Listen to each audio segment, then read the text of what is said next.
మీ పనులు మానుకొని వచ్చారు. ప్రతి అమ్మకు, ప్రతి అక్కకు, ప్రతి చెల్లికి, ప్రతి అన్నకు, ప్రతి తమ్ముడికి, ప్రతి అయ్యకు మీ రాజశేఖర రెడ్డి బిడ్డ శిరస్సు వంచి చేతులు జోడించి మనస్ఫూర్తిగా నమస్కరించుకుంటోంది. ఎన్నికలు వచ్చేసాయమ్మా. సోమవారం 13వ తేదీ మళ్ళీ ఓట్లేయాలి. అవునా? ఎంత ఇస్తారట ఓటుకి?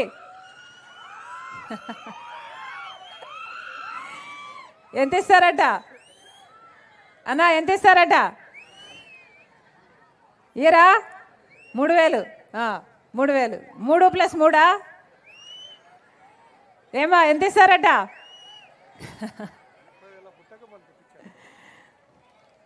అమ్మా ఎంత ఇచ్చినా తీసుకోండి, మీ డబ్బే. ఈ ఎమ్మెల్యేకి పోయినసారి ఓట్లేశారు. అవునా? ఎంత సంపాదించుకున్నాడు అనుకుంటున్నారు? ఏమా? యథేచ్ఛగా బెట్టింగ్లు కూడా చేస్తాడట కదా, ప్యాకాటలు కూడా నడిపిస్తాడట కదా, గుట్కా మట్కా అన్ని వ్యాపారాలు చేస్తాడట, దొంగ నోట్లు కూడా అంట. అవునా? భూ కబ్జాలు అసలు 1 కాదు 2 కాదు 3 పువ్వులు 6 కాయలుగా డబ్బులు సంపాదించుకున్నాడట మీ ఎమ్మెల్యే. తెలుసా? ఆ డబ్బులన్నీ ఎవరి అనుకున్నారు? మీయే. ఆ డబ్బులన్నీ మీయే. ఇస్తే దంచి వసూలు చేయండి ఏమా. కానీ ఓటు వేసేటప్పుడు మాత్రం ఒక్కసారి ఆలోచన చేయండి, ఎవరికి ఓటు వేస్తున్నాము, ఎందుకు ఓటు వేస్తున్నాము అని. 10 సంవత్సరాలు అయిపోయింది మన రాష్ట్రం ఏర్పడి. 10 సంవత్సరాలలో కనీసం పట్టుమని 10 కొత్త పరిశ్రమలు కూడా రాలేదు మన రాష్ట్రానికి. అభివృద్ధి లేదు, బిడ్డలకు ఉద్యోగాలు లేవు. 10 సంవత్సరాలలో 5 సంవత్సరాలు చంద్రబాబు గారు ముఖ్యమంత్రి, ఇప్పుడు 5 సంవత్సరాలు జగన్మోహన్ రెడ్డి గారు ముఖ్యమంత్రి. ఇద్దరికీ బీజేపీ పార్టీతో తొత్తులుగా కావాలి, కానీ ప్రజల ప్రయోజనాలు ఎవరికీ పట్టలేదు. మోడీ అధికారంలో ఉన్నారు, స్వప్రయోజనాల కోసం ఇద్దరు మోడీని పట్టుకొని వేలాడుతున్నారు. మన రాష్ట్రంలో ఒక ట్రయాంగిల్ లవ్ స్టోరీ నడుస్తుంది. అర్థమవుతుందా తల్లి? మోడీతో చంద్రబాబు గారికి, జగన్మోహన్ రెడ్డి గారికి ఒక ట్రయాంగిల్ లవ్ స్టోరీ నడుస్తుంది. చంద్రబాబుకి మోడీతో పొత్తుంది, జగన్మోహన్ రెడ్డి గారు మోడీకి తొత్తయ్యారు. ఇద్దరికీ పెద్ద తేడా లేదు.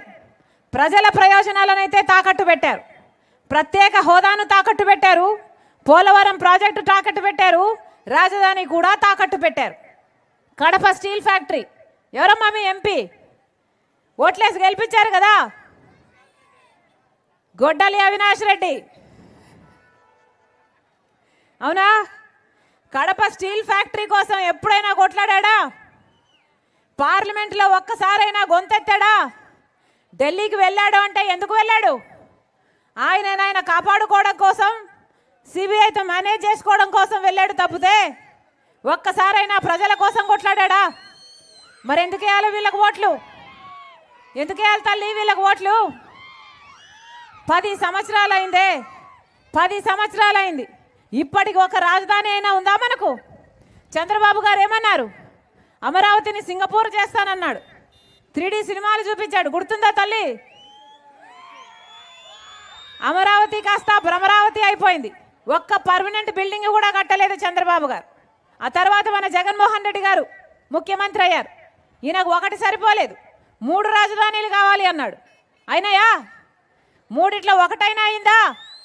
ఈరోజు తలెత్తుకొని ఇది మా రాజధాని అని చెప్పుకునేటట్టు ఒక్క రాజధాని అయినా ఆంధ్ర రాష్ట్ర ప్రజలకు ఉందా? మన బిడ్డలు వెళ్ళి ఉద్యోగాలు చేసుకునేటట్టు పరిస్థితి ఉందా? ఏముందమ్మా? పక్కన బెంగళూరు ఉంది, హైదరాబాద్ ఉంది, చెన్నై ఉంది. మనకేముంది? మనకేముంది తల్లి? చేతిలో చిప్పు ఉంది, నెత్తి మీద కుచ్చు టోపీ ఉంది. చంద్రబాబుని, జగన్మోహన్ రెడ్డి గారిని నమ్మి ఓట్లేస్తే వాళ్ళ స్వప్రయోజనాల కోసము మన రాష్ట్రాన్ని తాకట్టు పెట్టేశారు బీజేపీ పార్టీ. మళ్ళీ వీళ్ళకి ఎందుకు ఓట్లేయాలో ఆలోచన చేయండి. కడప రాజకీయాలు అందరూ చూస్తున్నారు. ఈరోజు రాజశేఖర రెడ్డి బిడ్డ కాంగ్రెస్ పార్టీ తరఫున ఎంపీగా పోటీ చేస్తుంది. ఎందుకంటే వివేకానంద రెడ్డి గారిని హత్య చేయించారు అని సిబిఐ ఆరోపించి అక్యూజ్డ్గా చేసిన అవినాష్ రెడ్డి గారిని జగన్మోహన్ రెడ్డి గారు గత 5 సంవత్సరాలుగా కాపాడమే కాకుండా ఈరోజు మళ్ళీ అదే అవినాష్ రెడ్డి గారికి టికెట్ ఇచ్చి మళ్ళీ ఎంపీగా నిలబెట్టాడు జగన్మోహన్ రెడ్డి గారు. ఇది భావ్యమేనా? ఎవరమ్మా వివేకానంద రెడ్డి గారు? ఎవరు? రాజశేఖర రెడ్డి గారి తమ్ముడు. రామునికి లక్ష్మణుడు ఎలాగో రాజశేఖర రెడ్డి గారికి వివేకానంద రెడ్డి గారు అలాగా. అంతేకాదు, ప్రజలకు ఎంత సేవ చేశాడు వివేకానంద రెడ్డి గారు. ఎవరైనా సార్ వివేకం సార్ నాకు ఈ పని ఉంది అని అడిగితే వాళ్ళని ఆయన బండిలోనే కూర్చోబెట్టుకొని ఆఫీసర్ వరకు తీసుకెళ్ళి అక్కడికక్కడే మాట్లాడి పరిష్కరించేవాడు వివేకానంద రెడ్డి గారు. అలాంటి ప్రజానాయకుడు ఈరోజు భూతత్వంలో పెట్టుకొని వెతికి చూసినా దొరకడు.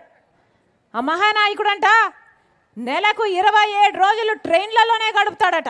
అక్కడి నుంచి ఇక్కడికి, ఇక్కడి నుంచి అక్కడికి, ఈ పని చేయడానికి ఆ పని చేయడానికి.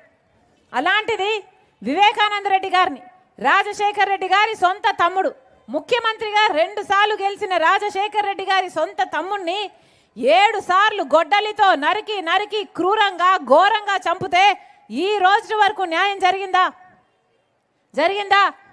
వివేకానంద రెడ్డి బిడ్డ న్యాయం కోసం తట్టని తలుపు లేదు, ఎక్కని కోటు మెట్టు లేదు. న్యాయం కోసం 5 సంవత్సరాలుగా తిరుగుతూనే ఉంది పాపం. 5 సంవత్సరాలుగా వివేకానంద రెడ్డి గారి రక్తం ఈ నేల గడ్డ మీద న్యాయం కోసం అడుగుతూనే ఉంది, ఘోషిస్తూనే ఉంది. న్యాయం జరిగిందా? ఎందుకు జరగలేదమ్మా?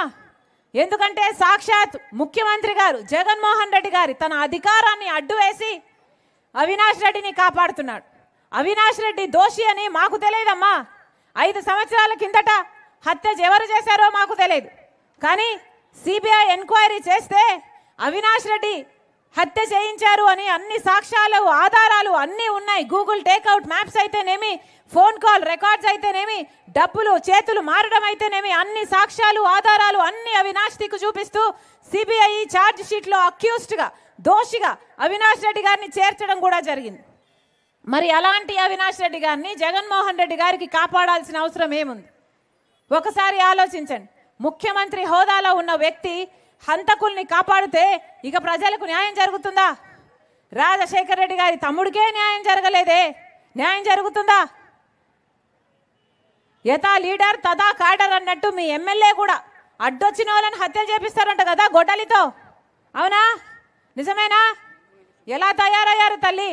ఇందుకేనా వీళ్ళను ఓట్లేసింది?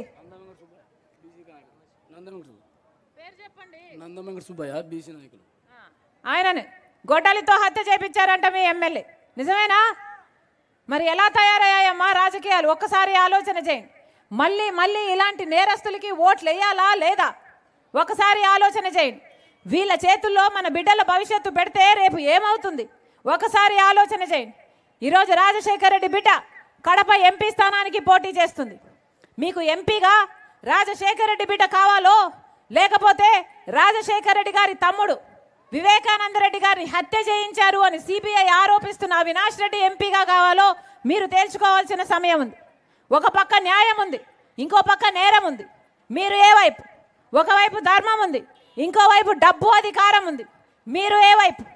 మళ్ళీ మళ్ళీ చెప్తున్నాం, రాజశేఖర రెడ్డి బిడ్డ ఈరోజు నిలబడింది అంటే దానికి కారణం వివేకానంద రెడ్డి గారి ఆఖరి కోరిక నేను ఎంపీగా నిలబడి గెలవాలి అని. ఆ రోజే నేను మాట నింటే ఎన్ని అనార్థాలు ఆగిపోయి ఉండును. ఆ రోజు వినలేదు, ఇంతవరకు వచ్చింది. వివేకానంద రెడ్డి గారి హత్య జరిగింది, ఇంత ఘోరం జరిగింది. 5 సంవత్సరాలైనా ఈ రోజు వరకు న్యాయం జరగలేదు. అందుకే ఈరోజు ప్రజా కోర్టులో తేల్చుకోవాలని రాజశేఖర రెడ్డి బిడ్డ వివేకానంద రెడ్డి బిడ్డ మీ ముందు కొంగు చాచి న్యాయాన్ని అడుగుతున్నారు. ఒకసారి ఆలోచన చేయండి, న్యాయాన్ని గెలిపించండి. రాజశేఖర రెడ్డి బిడ్డ మీకు మాటిస్తుంది, నేను రాజశేఖర రెడ్డి బిడ్డను, పులి కడుపున పులే పుడుతుంది, దేనికి భయపడేది కాదు రాజశేఖర రెడ్డి బిడ్డ. అలాగని అన్యాయం జరుగుతుంటే సహించేది కూడా కాదు రాజశేఖర రెడ్డి బిడ్డ.